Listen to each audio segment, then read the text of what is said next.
આજે હું તમને એક ખાસ વ્યક્તિની વાત કરવાની છું, જે મારા દાદાની ને મારી જોડી એક નંબર. અમારી બેની ફિટ બને એમ. એટલે અમે બંને નક્કી કર્યું કે ચલો આજે સાંજે ક્યાંક ફરવા જઈએ એટલે શોપિંગ મોલમાં જઈએ. પણ જવા માટે એજન્ડા જોઈએ કે શું કરવા જવું છે, એટલે શું લાવવાનું છે તો કે કંઈ નહીં. પણ જો કે 31 ડિસેમ્બર આવે છે, જો સેલ હશે અને સારું કંઈ સસ્તું મળતું હશે તો લાવશું. એવા એજન્ડા સાથે અમે બે નીકળી પડ્યા શોપિંગ કરવા. સૌથી પહેલાં અમે ગયા ઝુડિયોમાં બધી વસ્તુઓ સારી હતી, ભાવ પણ સારા એવા હતા. પણ મારા દાદાના હિસાબે આ બધી વસ્તુઓ મોંઘી હતી.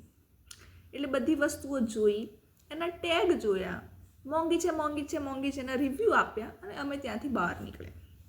એક વસ્તુ ખરીદી છે અને હું કાલે વાત કરીશ. પણ ત્યાંથી અમે બહાર નીકળી અને પાછી બીજા મોલમાં બેઠા, જે મેક્સ. હવે મેક્સમાં ગયા, બધી વસ્તુઓ જોઈ, પણ રિવ્યૂ થોડા અલગ આપ્યા. ઘણી મોંઘી છે.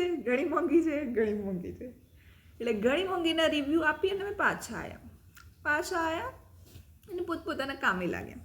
પોતપોતાના કામેમાં એવું હતું કે મારે આવીને જમવાની તૈયારી કરવાની હતી અને મારા દાદા આવીને ટેટ 2ના પેપર સોલ્વ કરવા બેઠા, કે જેમને ના તો એની પરીક્ષા આપવાની છે, ના એમના કોઈ છોકરાને આની પરીક્ષા આપવાની છે. ઇવન ટેટ 2ને અને મારા પરિવારને અત્યારે કોઈ લેવા દેવા નથી, છતાંય મારા દાદા ટેટ 2ના પેપરની તૈયારી કરે છે. બરાબર? તો આ મારા ફેવરિટ પર્સનની વાત. લાઈક કરો, સબસ્ક્રાઈબ કરો હજુ બીજી આવી નવી વાતો કરવા માટે.